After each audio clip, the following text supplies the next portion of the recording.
Hello everyone, आज अपन पढ़ेंगे एक नया चैप्टर, उसका नाम है redemption of debenture, sorry preference share, redemption of preference share. ये नया चैप्टर स्टार्ट करेंगे आज। ये चैप्टर पढ़ाने से पहले एक बात बता दूं, पहले इसका मीनिंग बता देता हूं, फिर लाइन टिक लगवा देता हूं। रिडेम्पशन ऑफ प्रेफरेंस शेयर का मतलब है जब कंपनी प्रेफरेंस शेयर इशू करती है, पब्लिक को देती है, पब्लिक उनको रुपया देती है। कंपनी पब्लिक को शेयर देती है, पब्लिक कंपनी को रुपया देती है। ये रुपया कंपनी कुछ टाइम तक रख सकती है अपने पास, ठीक है, जितने साल उसको जरूरत है उतने साल रख सकती है। ये बात पहले ही कंपनी बताई किसको, पब्लिक को, कि 5 साल के लिए, 6 साल के लिए, 8 साल के लिए, मैक्सिमम लिमिट 20 साल होती है। इससे ज़्यादा प्रेफरेंस शेयर को रखा नहीं जाता, पहले रखा जाता था, और वो प्रेफरेंस शेयर कहलाते थे नॉन रिडीमेबल प्रेफरेंस शेयर। उसे रिडीम ही नहीं करती थी कंपनी, ठीक है। अब नॉन रिडीमेबल इशू नहीं हो सकते, अब सिर्फ रिडीमेबल प्रेफरेंस शेयर ही इशू हो सकते हैं। कंपनी से एक ने मना कर दिया कि नॉन रिडीमेबल को इशू नहीं कर सकते। अब जब प्रेफरेंस शेयर वालों से रुपया लोगे तो उसका रुपया एक पर्टिकुलर टाइम पे चुकाना पड़ेगा। तो मान लो कंपनी ने कितने साल के लिए रुपया लिया, 5 साल के लिए रुपया लिया, तो जैसे ही 5 साल कंप्लीट होंगे तो कंपनी उस रुपये को वापस किसको चुका देगी, हाँ, शेयर होल्डर को, प्रेफरेंस शेयर होल्डर को रुपया दे देगी वापस, और उनसे क्या ले लेगी, शेयर ले लेगी, कैंसिल कर देगी शेयर लेके, ठीक है। तो अब वो कोई भी प्रेफरेंस शेयर होल्डर, पैसा देने के बाद प्रेफरेंस शेयर होल्डर कोई भी नहीं रहेगा। ये बात समझ में आ गई अभी। तो कंपनी जब शेयर इशू करती है तो तुम्हें देती है शेयर, तो तुम बन जाते हो शेयर होल्डर, और तुमसे ले लेती है रुपया, तुम बन जाते हो शेयर होल्डर। अब 5 साल के है मान लो, तो 5 साल के बाद कंपनी वापस तुम्हें तुम्हारा रुपया दे देगी, तो तुम्हारा रुपया तुम्हारे पास, और तुमसे वापस शेयर ले लेगी। अब तुम प्रेफरेंस शेयर होल्डर नहीं हो। ये बात समझ में आती, ठीक है।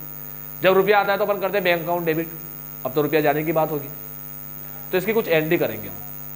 वो एंट्री किसी भी टी हर बार फिक्स रहेगी, ठीक है।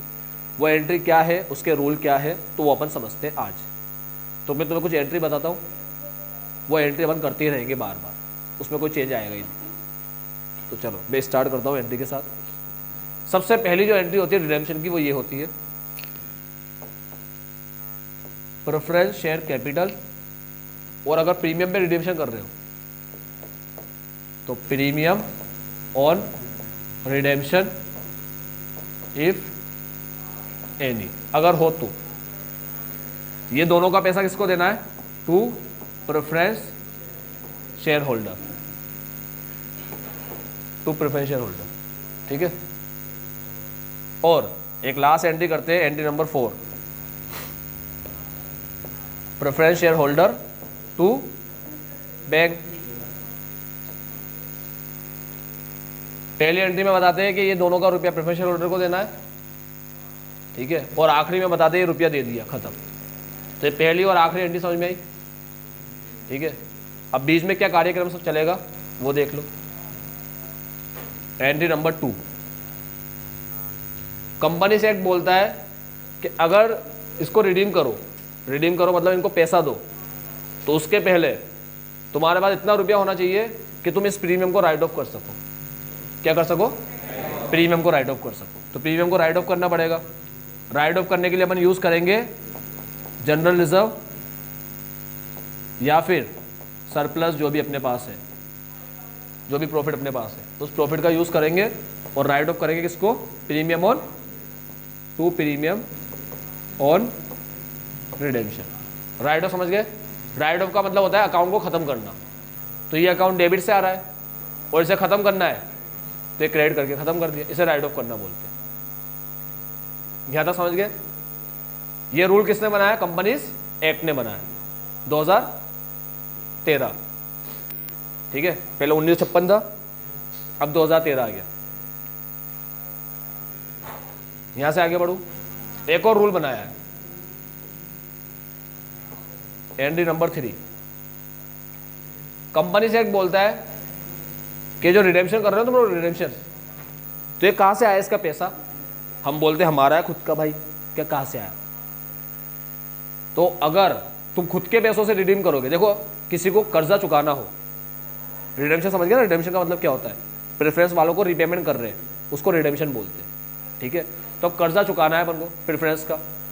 तो ऐसा बोला कि अगर किसी को कर्जा चुकाना है, तुम्हें किसी का कर्जा तुम्हारे ऊपर है और तुम्हें उसको चुकाना है, तो उसके दो तरीके होते हैं। कौन कौन से दो तरीके? खुद के पास पैसा हो तो वो दे दो, और ना हो तो किसी से लेकर दे दो। इसकी टोपी उसके सर। ठीक है, तुम कह रहे हो कि नहीं हमारे पास है पैसा, भाई हमारे पैसे से ही दे देंगे, तो सरकार को ये प्रूफ करना पड़ता है, सबूत देना पड़ता है कि हमने हमारे पैसे से ही रिडीम किया। तो कैसे देंगे वो प्रूफ? हम लोग बनाते हैं रिजर्व, जिसको बोलते हैं CRR। क्या बोलते हैं? CRR। फुल फॉर्म है CRR का, capital redemption reserve. Capital redemption reserve, ये CRR का फुल फॉर्म है। ठीक है, बहुत ईगो पढ़ ली तुम लोगों ने। जनरल रिजर्व, प्रॉफिट जो भी तुम्हारे पास हो, दोनों हो तो जनरल रिजर्व पहले आएगा, ये कम पड़ जाए तो फिर सरप्लस आएगा। 2 CRR। सरप्लस भी कम पड़ जाए तो तुम कैसे कह रहे हो कि तुम अपने पैसों से रिडीम करोगे? तो खुद के पैसों से रिडीम नहीं कर सकते फिर, क्योंकि है ही नहीं। तो तुम कह रहे हो कि कम पड़ जाए तो क्या करेंगे? तो बच्चों मेरी बात ध्यान से सुनना, सारे जितने बैठे हो तुम लोग, ये एंट्री प्रूव करने के लिए कि हम जो रिडेम्पशन कर रहे हो हमारे पैसे से ही कर रहे हैं, तो उसके लिए अपन ने CRR बना दी, जनरल रिजर्व और सरप्लस टू CRR। अब ये 4 एंट्री में किसी भी एंट्री में किसी को डाउट हो तो बोलो, सुनना मेरी बात ध्यान से। प्रेफरेंस शेयर कैपिटल, प्रीमियम और रिडेम्पशन अगर कुछ है तो, इफ एनी। अगर नहीं है, प्रीमियम नहीं है, तो preference share capital to preference share holder, last preference share holder to bank, ये आखिरी है। ये ड्यू की, ये पेमेंट की, ये ड्यू की, ये बताने की कि हम देंगे इतना रुपया, ये दोनों मिलाकर इतना रुपया आपको देंगे। जैसे ये 2 लाख, ये 1 लाख, हम 3 लाख देंगे, और यहाँ 3 लाख दे दिया। अब ये 2 लाख था, ये 1 लाख था, तो 1 लाख के लिए अपन ने प्रीमियम को राइट ऑफ कर दिया, 1 लाख के प्रीमियम को। और ये 2 लाख था, तो ये बताना कि 2 लाख हमारे पास ही है, हमारे पास से ही कर रहे हैं, तो उसके लिए रिजर्व बना दिया। कहने की बात ये है कि जितना कैपिटल, एक लाइन बोल रहा हूँ, एक लाइन, जितना कैपिटल जाएगा उतना ही कैपिटल आएगा। मतलब ये कि प्रेफरेंस शेयर कैपिटल के सामने, कैपिटल डेबिट हो रहा है ना यहाँ पर, तो कैपिटल वर्ड आ रहा है इसके अंदर, कैपिटल वर्ड आ रहा है, इसके सामने जो अमाउंट आएगा डेबिट में, उतना ही अमाउंट क्रेडिट में भी आना चाहिए। किस वर्ड के साथ? कैपिटल वर्ड के साथ। कैपिटल, अब वो कोई सा भी हो, मतलब तुम इक्विटी शेयर इशू करो मार्केट में, वहां से रुपया लाओ और उससे पेमेंट करो, वो भी चलेगा। तो इक्विटी शेयर इशू करोगे तो एंट्री क्या होती है? Bank to equity share. अभी तो मैं एप्लीकेशन टू कैपिटल करूंगा, मैं शॉर्ट में बता रहा हूँ। Bank to equity share capital, ऐसी एंट्री नहीं होती, बता रहा हूँ शॉर्ट में, अभी शॉर्ट करके। तो बैंक टू कैपिटल, ठीक है।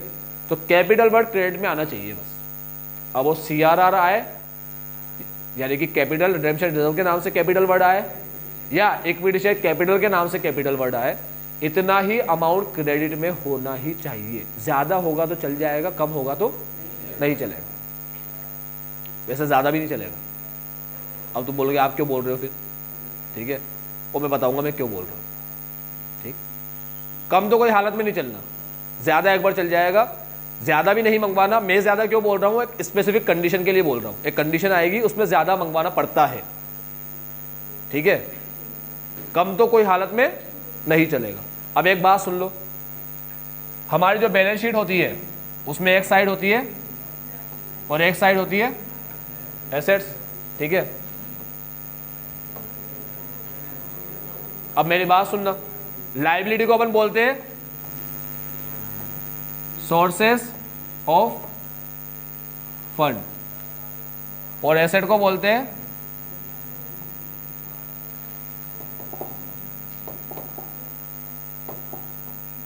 Application of fund. ये साइड बता दी रुपया कहां से आ रहा है, ये साइड बता दी रुपया कहां जा रहा है, ठीक है। फर्नीचर कितना लाए, ये कितना लाए, ये कितना लाए, ये कहां से आया, ये कहां से आया। कोई एसेट प्रकट हो गई तो फिर ये क्या बताएगा? ये बताएगा प्रॉफिट, समझे। इसलिए बैलेंस शीट मैच होती है, ठीक। अब मेरी बात सुनना, ये बता रहा है रुपया कहां से आया, ये बताया रुपया कहां गया। सुना, अगर तुमने साल भर में 5 लाख का प्रॉफिट कमाया, कितने का प्रॉफिट कमाया, तो क्या तय है कि तुम्हारे पास 5 लाख या उससे ज्यादा कैश होगा? नहीं, कैश का और प्रॉफिट का कोई रिश्ता होता है क्या? कि सर प्रॉफिट 5 लाख है ना, तो कैश 5 लाख है उससे ज्यादा ही होगा। क्यों होगा भाई? खर्चा भी कर रहे होंगे तुम लोग कुछ, ठीक है, कुछ खरीद लिया होगा कैश का, स्टॉक खरीद लिया होगा, तो रुपया स्टॉक में ब्लॉक होगा। समझ रहे हो? यानी कि प्रॉफिट 5 लाख होने का मतलब ये जरूरी नहीं है कैश भी। आई बात समझ में? कैश एक अलग चीज है, प्रॉफिट एक अलग चीज। तुम साल भर में 50 लाख कमाओ, हो सकता है कैश 5 लाख ही पड़ा हो तुम्हारे पास, या 10 लाख ही पड़ा हो, या 2 लाख ही पड़ा हो। तो भले प्रॉफिट क्या होता है बच्चों? कैश नॉन कैश सारी आइटम को मिलाकर आया होता है। तो 50 लाख का प्रॉफिट है और मान लो तुम्हारे हाथ में कैश अभी 30 या 40 लाख आया, तो जरूरत है 40 लाख को तुमने संभाल के रखा है, उससे तुम कुछ खरीद ही नहीं रहे। समझ रहे हो मैं क्या कह रहा हूं? तो प्रॉफिट 50 लाख होने का मतलब ये नहीं है कैश भी कितना हो, 50 लाख। आई बात समझ में? ठीक है, चलो अब मैंने तुम्हें क्या कहा कि जो अपन रिडेम्पशन करेंगे, अभी ये कैश वाली बात बोल रहा हूँ ना, बाद में काम आएगी आगे। अभी जो बात काम आएगी अपन वो सीख लेते पहले। ये 4 एंट्री अपन को करना है। प्रीमियम हो तो उसे राइट ऑफ करना है क्योंकि एक्ट ने बोला है, और CRR बनाना है, खुद के पैसे से कर रहे हो तो, ठीक है, खुद के पैसे से कर रहे हो तो क्या बनाना है? CRR। कितना बनाना है, क्यों बनाना है, क्या रूल है, उस रूल को अपन टिक लगा लेते हैं। अभी आ जाओ, सबसे पहले पेज नंबर 1। पेज नंबर 1 में तुम्हें देखो नीचे 3 पॉइंट दिखेंगे, ABC। ए है बकवास, और बी के अंदर टिक लगाना है पहली लाइन में, redeemed only when they are fully paid up. मिल गया? उसके नीचे वर्ड लिखा है पार्टली पेड, सेकंड लाइन में पार्टली पेड पे टिक लगा लो। पार्टली पेड से आगे चलोगे तो तुम्हें मिलेगा made fully paid before they are redeem. Made fully paid before they are redeem. बच्चों रिडेम्पशन के कुछ रूल्स होते हैं, वो रूल को फॉलो करना पड़ता है। पहला रूल, पहला कानून ये है रिडेम्पशन का कि शेयर फुली पेड अप होंगे तभी रिडीम होंगे, नहीं तो रिडीम नहीं होंगे। तो अगर फुली पेड अप ना हो, यानी कि तुमने अभी 8 रुपया ही मांगा है, 2 रुपया नहीं मांगा, तो पहले 2 रुपया मांगो फिर 10 रुपया दो। अजीब है, तो अजीब है। मतलब तो ऐसे नहीं बोल सकते सर 8 मांगा है तो 8 ही दे देंगे ना, काहे को नोटिंग करवा रहे हो?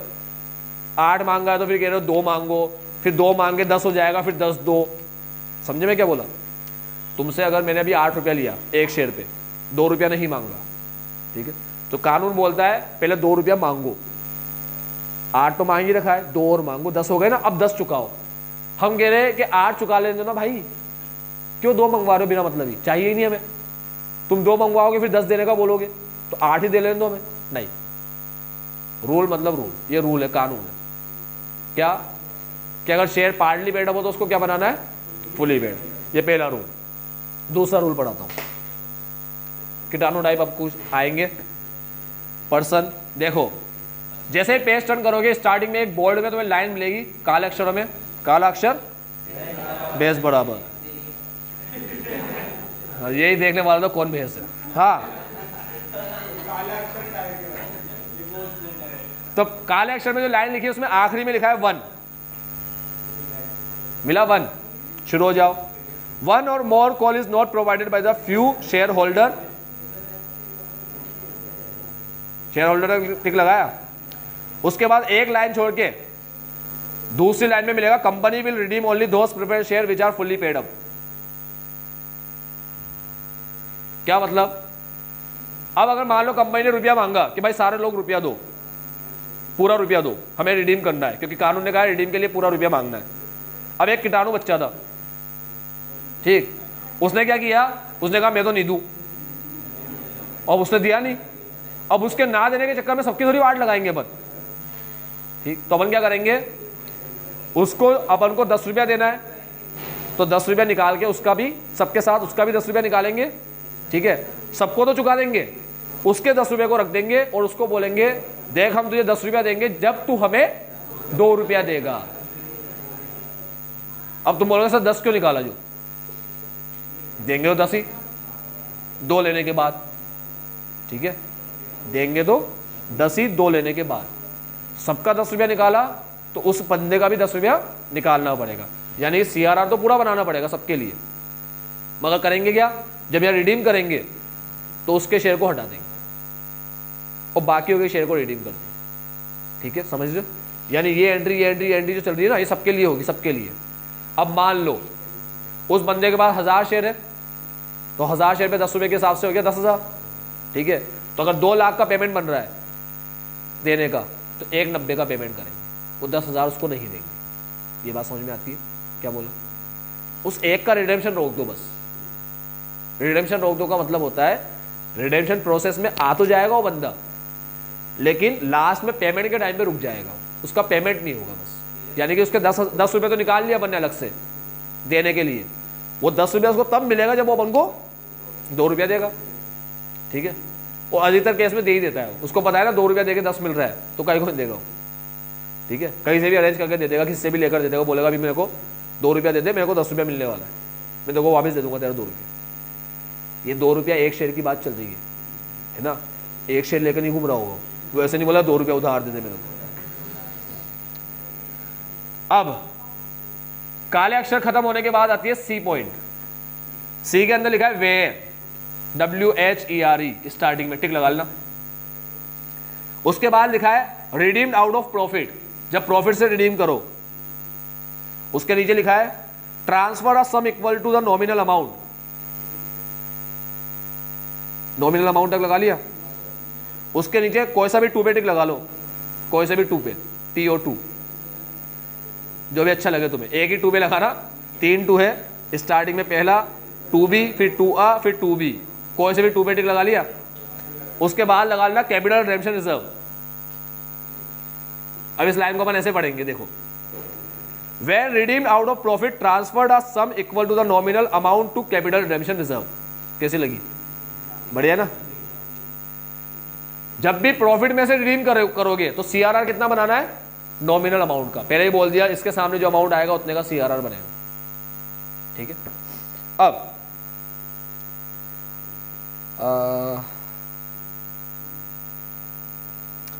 इसके पास वाले पेज पे नीचे देखो काले अक्षरों में कुछ लाइन लिखी होगी, प्रोवाइडेड ऑल्सो करके, टिक मत लगा लेना, बता रहा हूं, लिखी होगी, है ना। अब टिक किस पे लगाना है? प्रीमियम वर्ड पे टिक लगा लो, पहली लाइन में प्रीमियम लिखा हुआ है। प्रीमियम के बाद टिक लगाना ऑन रिडेम्पशन, उसी के आगे ऑन रिडेम्पशन। अब उसके नीचे एक लाइन छोड़ के दूसरी लाइन में, एक लाइन छोड़ के दूसरी लाइन में लिखा है स्टार्टिंग में shall be provided for out of profit, ठीक है।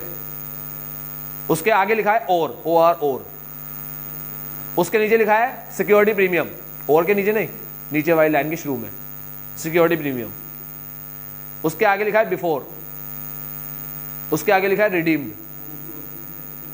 ऐसे पढ़ेंगे इसको, premium on redemption shall be provided for out of profit. Premium on redemption, इधर देख लो, इधर सारे बच्चे, उसमें लाइन पढ़ रहा हूं मैं, ये जो मेरे टू टिक लगवाए ना वो कंटिन्यू पढ़ता जा रहा हूं। Premium on redemption shall be provided out of profit, ये रहा, shall be provided out of profit, यानी प्रॉफिट से राइट ऑफ करो, इसका हिंदी। और सिक्योरिटी प्रीमियम या फिर सिक्योरिटी प्रीमियम से, ठीक है। अब सिक्योरिटी प्रीमियम को टिक लगाया, उस पर कट लगा दो,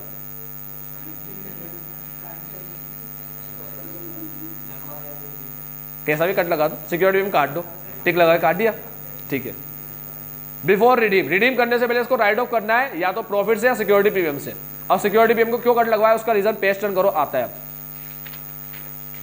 तुम्हें सुन के खुशी होगी, सीए के बच्चों को सुन के खुशी होगी। हाँ, अब जगी क्या सर, मतलब लड़की ऐसे बताना चाह रही है कि मैं सीए में इंटरेस्टेड हूं।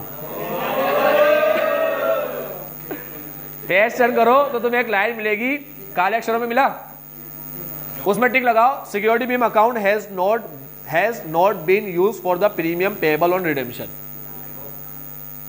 इस लाइन का हिंदी होता है, पहली वाली लाइन में बोला था सिक्योरिटी प्रीमियम यूज कर सकते हैं और प्रॉफिट को यूज कर सकते हैं, तो मैंने कहा उसमें से सिक्योरिटी प्रीमियम को कट लगा लो। क्यों कट लगवाया?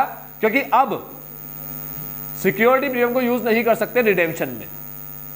बहुत ही अच्छा सुकून वाली बात हो गई, बहुत फायदे हो गए इसके।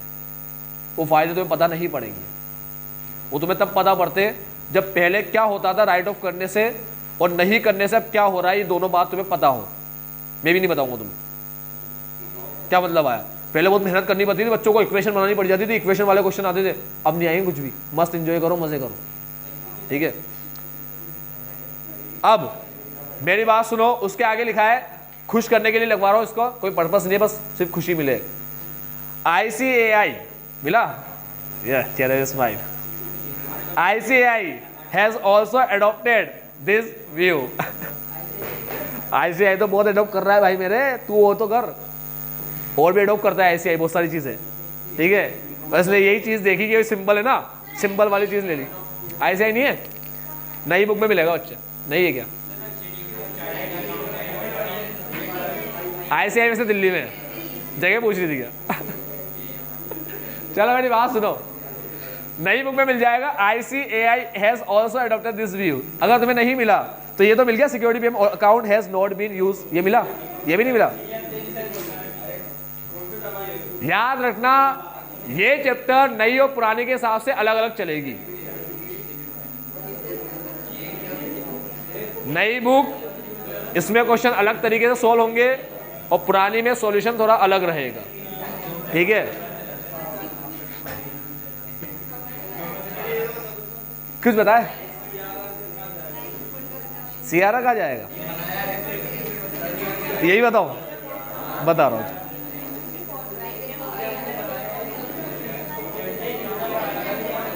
मेरी बात सुनो, लास्ट एक चीज और टिक लगा लो। देखो बच्चों मेरी बात सुनो, काले अक्षरों में एक लाइन लिखी है, उसके नीचे if company does not have वाला टिक मत लगाना, बता रहा हूं, लिखी हुई है ना।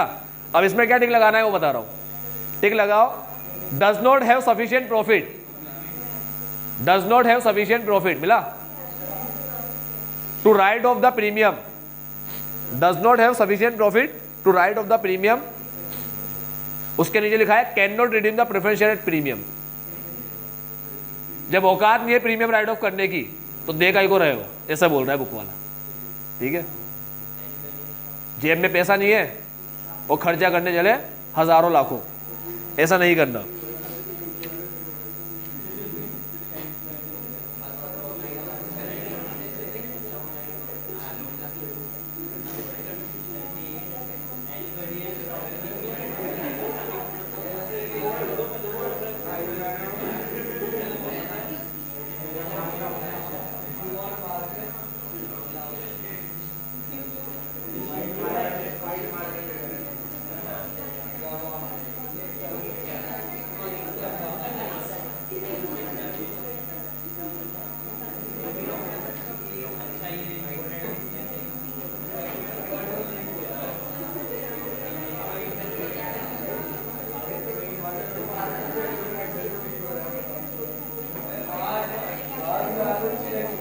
अब सुनो, एक क्वेश्चन आया था, बच्चे पूछ रहे थे सीआरआर का क्या करें बना करके, पढ़ा रहे थे इसको, तो ये सिर्फ ज्ञान पर्पस के लिए बता रहा हूँ। सीआर का क्या करें इसमें काम नहीं आएगा, सिर्फ नॉलेज के लिए बता रहा हूँ, पूछा क्वेश्चन इसलिए।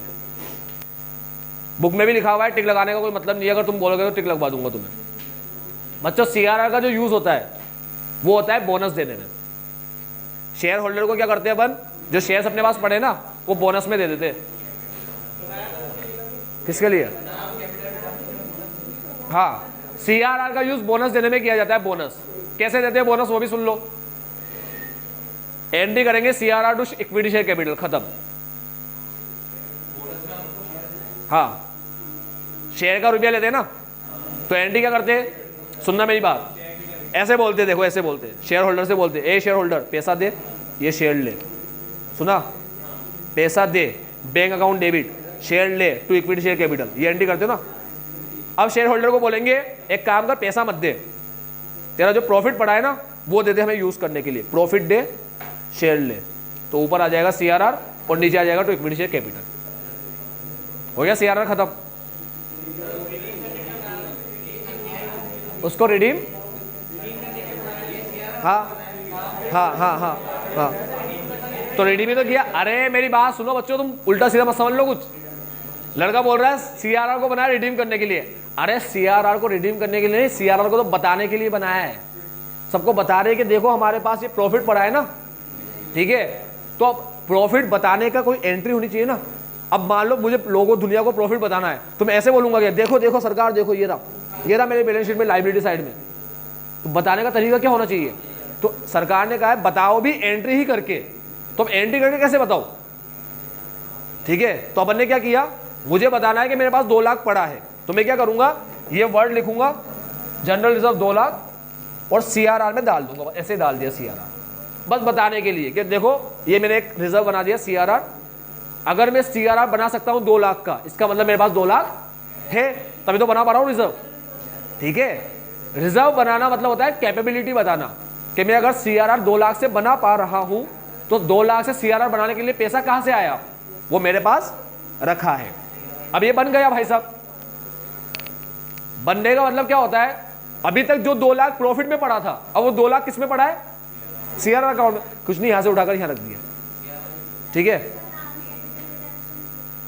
क्यों रखा, हाँ एक एक करके पहले एक क्वेश्चन आता है बेटा, हाँ ये हो गया। लड़का कह रहा है CRR में क्यों डाला, रिजर्व ही बनाना, जनरल रिजर्व बना देते। सुनो बच्चों मेरी बात, हम हर साल थोड़ा थोड़ा रुपया निकाल के रिजर्व में डालते हैं, जनरल रिजर्व बोलते। ठीक है, और जनरल रिजर्व, जनरल को कोई भी काम कर सकता है, जनरल रिजर्व कोई भी जनरल काम कर सकता है, जनरल कोई भी काम, किसी को राइट ऑफ करना है, कुछ भी करना है। अब जिन बच्चों की ये बात ऊपर से जा रही है वो बच्चे अभी शांति से बैठो। ठीक है, कि चल क्या रहा है ये, हमने तो किसी का बुरा किया ही नहीं है, हमारे साथ ही ऐसा क्यों हो रहा है। और जिनके समझ में आ रहा है वो शांति से समझते रहो, क्योंकि अभी जो मेरे सामने क्वेश्चन आ रहे हैं ये पुराने जो तुमने ज्ञान ले रखे उसके क्वेश्चन है। तो अब जिस बच्चे के पास ज्यादा ज्ञान है उससे ज्यादा क्वेश्चन पूछेगा। अब जिनको ये बातें समझ में ना आ रही हो तो कोई दिक्कत की बात नहीं है, नहीं आ रही तो नहीं आ रही। हमें ये चैप्टर समझना है, मेन पर्पस ये है। ठीक है, पुराने फंडे हिले पड़े होंगे तो समझ में नहीं आएगा, और फंडे अच्छे होंगे तो समझ में आ जाएगा। ठीक है, तो अभी पुराने फंडों की बात चल रही है, अभी इस चैप्टर का कुछ भी लेना देना नहीं है उससे। इस चैप्टर की ये एंट्री है, तुम्हें बस ये समझना है, ये एंट्री करनी तुम्हें आनी चाहिए। सारे बच्चों को ये बोल रहा हूँ, इसलिए घबरा मत जाना। हाँ, पहले मैं इस लड़के का सवाल का जवाब दे रहा हूँ, डिस्क्लेमर था अभी। हाँ, ये बोल रहा है कि जनरल रिजर्व में क्यों नहीं डालते। बच्चों, जनरल रिजर्व जो होता है वो जनरल कोई से भी काम कर सकता है। ठीक है, कोई से भी काम। CRR को अगर जनरल CRR ना बना के जनरल रिजर्व में डाल दिया होता तो इस रुपये को तुम कहीं भी यूज कर सकते थे। CRR सिर्फ किसमें यूज होता है, बोनस देने में। पहली बात, इसलिए CRR में डालते। दूसरा, CRR एक पर्पस बताता है कि इसको क्यों बनाया गया, इसलिए इसका फुल फॉर्म है कैपिटल रिडेम्पशन रिजर्व। कैपिटल को रिडीम करने के लिए बनाया गया, प्रेफरेंशियल कैपिटल को रिडीम करने के लिए। तो ये पर्पस बताता है, इसलिए CRR ही लेते हैं। और कोई क्वेश्चन बोलो। हाँ,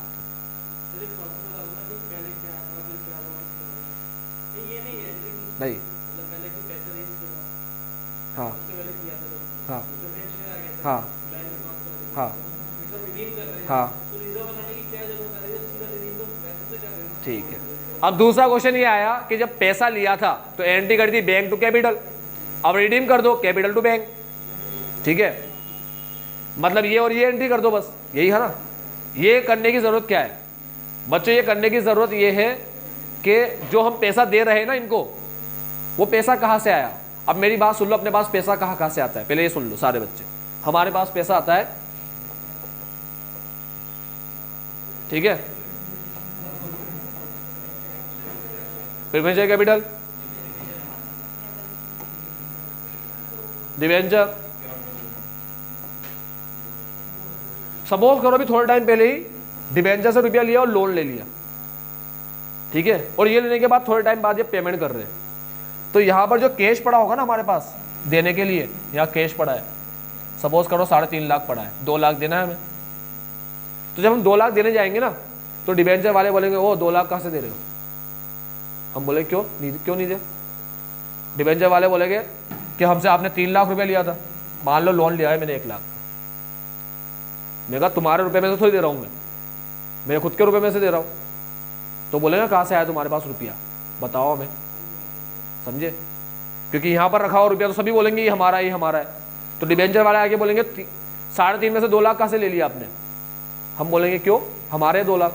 ये बोलेगा अच्छा हमारे, ये देखो 3 लाख लिए थे आपने हमसे। बैंक वाला आगे बोलेगा ओ भाई साहब वो 1 लाख लिया था लोन, कहाँ से दे रहे हो उसमें से 2 लाख, हमारा 1 लाख भी उसमें।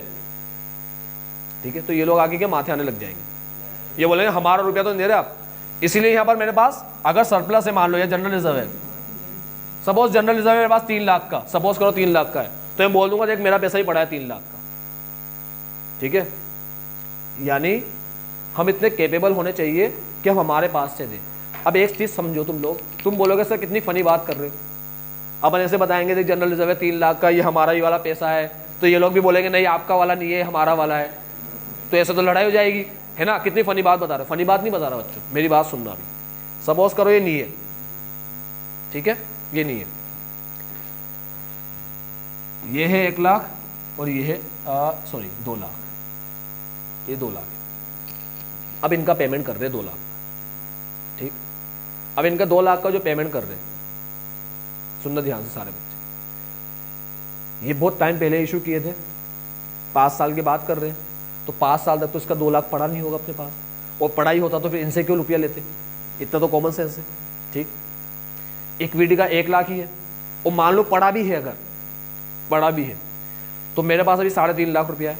सारे बच्चे मेरी बात ध्यान से सुनना, जब मैं 3.5 लाख रुपये में से 2 लाख रुपया पेमेंट करूंगा तो डिबेंचर वाला आके बोलेगा मेरा रुपया है, तब मैं इसको ऐसे बोलूंगा नहीं तेरा रुपया नहीं है मेरा है, तो डिबेंचर वाला पूछेगा बताओ चलो इससे प्रूव कर दो कि आपका रुपया है, तो मैं उसको ऐसे बोलूंगा देख मैंने इक्विटी शेयर से लिया था 1 लाख, प्रेफरेंस शेयर से लिया था 2 लाख, तो ये लोग मुझे याद है क्या बोलेंगे, अगर ये रुपया आपके पास पड़ा ही होता ना तो फिर आप हमसे क्यों लेते,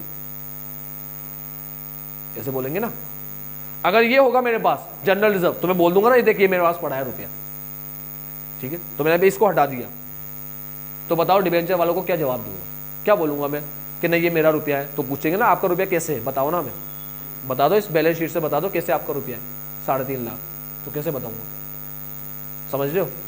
ये 2 लाख तो 5 साल पहले लिया था, ये 2 लाख तो 5 साल पहले लिया था, ये 1 लाख तो कंपनी खुलने के टाइम पे लिया था, और इसको मान भी लेता हूँ अभी 1 लाख रुपया वहाँ पड़ा है, मान भी लेते चलो 2 लाख तो पड़ा नहीं होगा ना, क्योंकि अगर 2 लाख 1 लाख सभी पड़े तो फिर उधार का क्यों मांग रहे हैं, और पैसा पड़ा ही है तो फिर कर क्या रहे अपन लोग, बस ऐसे रखते पैसे को देखते क्या, यही बिजनेस है क्या अपना।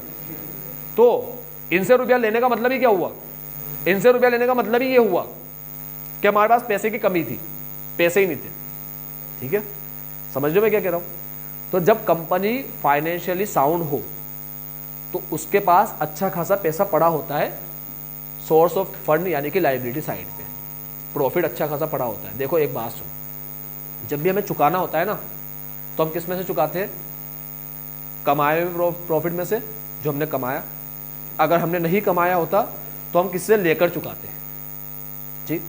तो अगर मेरे पास प्रॉफिट नहीं होगा इसका मतलब मैंने कुछ खास कमाया नहीं, प्रॉफिट है ही नहीं, दिख ही नहीं था प्रॉफिट कुछ भी, तो मैं प्रॉफिट से रिडीम यानी कि खुद के पैसे से रिडीम नहीं कर सकता। रिडीम करने के लिए मुझे क्या करना पड़ेगा, उधार लेना पड़ेगा, और उधार लेकर रिडीम करना पड़ेगा। तो फिर मैं बताऊंगा देखो मैंने शेयर इशू किए अब उससे रिडीम कर रहा हूँ, ये बात समझ में आई। तो सिर्फ दिखाने के लिए कैपेबिलिटी शो करता है कि हाँ तुम्हारे पास इतना प्रॉफिट है कि जिससे तुम लोग रिडीम कर पा रहे हो, इसे बोलते हैं redemption out of profit. Profit से रिडीम करोगे तो ये एंट्री करनी पड़ती है, और प्रॉफिट से रिडीम नहीं करोगे तो ये एंट्री नहीं करनी पड़ती। अभी समझ में आई मेरी बात, ये एंट्री क्यों करनी पड़ती है, ठीक है। चलो तुम्हारे साथ बीकॉम वालों को ही पढ़ाता हूँ मैं, बहुत खतरनाक काम हो जाता है, ये ध्यान से देखो। अब तुम्हारे कोई भी डाउट वगैरह होंगे ना क्लास के बाद ही पूछना मुझसे, ठीक, क्योंकि कुछ डाउट ऐसे होते हैं जो हर बच्चे को बताने के नहीं होते। आई बात समझ में, हर बच्चे का एक ज्ञान लेने का एक वो होता है, अमाउंट होता है, क्वांटिटी होती है, ठीक है। फोगड़ का ही मतलब किसी को ऐसा लगता है फोगड़ का ही ज़्यादा ज्ञान है, किसी को लगता है नहीं यार ये सही है हमें मिलना चाहिए इतना, तो ठीक है। तो जिसको जितना लेवल चाहिए, जो भी तुम्हारे क्वेश्चन रहेंगे वो बता दूंगा, ठीक। बीकॉम के क्लास के अंदर बीकॉम के हिसाब से तुम्हारे जो भी आंसर रहेंगे वो बताऊंगा। बीकॉम के बियॉन्ड कुछ जाएगा तो बाद में, अभी इतना ये एंट्री बताई 4, ये 4 एंट्री पहली होती है इतना पेमेंट करेंगे ड्यू, और ये पेमेंट, और ये राइट ऑफ करने का, और ये CRR बनाने, ठीक है। सिर्फ एक क्वेश्चन करके खत्म कर लेते हैं। एंट्री करी हुई है, सिर्फ अमाउंट लिख दूंगा जिसमें काम खत्म हो जाएगा। एंट्री करी हुई है तुम्हारे सामने। इलस्ट्रेशन नंबर 1 कर लेते हैं। सत्या लिमिटेड रिडीम 40,000 डिबेंचर, 100 रुपये का डिबेंचर है। कितने डिबेंचर रिडीम कर रहे हैं, 40,000। कितने के डिबेंचर है, 100 के, तो 40 × 100 40 लाख, ये 40 लाख। पहली बार बोल रहा है रिडेम्पशन पार पे हो रहा है, पहली बार पार बोल रहा है, यानी कि इस केस में प्रीमियम नहीं है, तो कितना पेमेंट करना है, 40 लाख। ये आखिरी की एंट्री में पेमेंट कर दिया 40 लाख, ये पहली ये आखिरी। अब प्रीमियम दिए तो ये वाली एंट्री नहीं होगी, प्रीमियम दिए तो ये वाली होगी, ठीक है। कुछ भी नहीं करना, बस 40 लाख 40 लाख, इलस्ट्रेशन खत्म। ऐसे क्वेश्चन आएंगे एग्जाम में।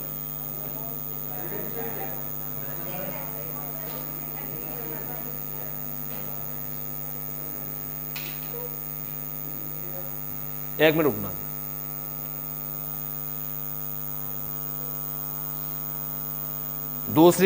दूसरे पार्ट में बोला है अगर प्रीमियम हो कितना परसेंट, 15% प्रीमियम हो तो क्या होगा, कुछ भी नहीं होगा, यही एंट्री होगी, बस इतना सा हो जाएगा।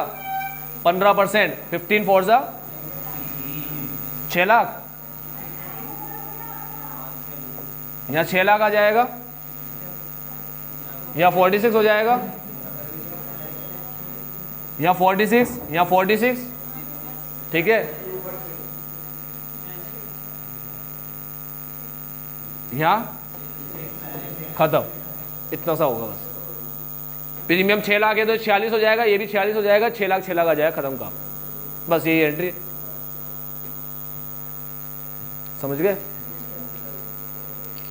कुछ भी नहीं है इसके अंदर, चाय कम पानी है बस। एक्सप्लेनेशन ज्यादा था स्टार्टिंग के अंदर, इसलिए मैं एक्सप्लेनेशन कम करने में बिलीव करता हूँ शुरू में।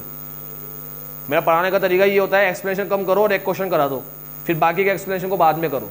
वो गलती हो गई, मैंने अभी कर दी सारी बात, ठीक है। बस ये था क्वेश्चन अपना, पहला क्वेश्चन खत्म।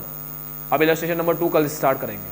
फिर कह रहा हूँ बहुत इजी चैप्टर है, टिपिकल नहीं है ये। आज के लिए इतना ही, bye bye, take care, have a nice day.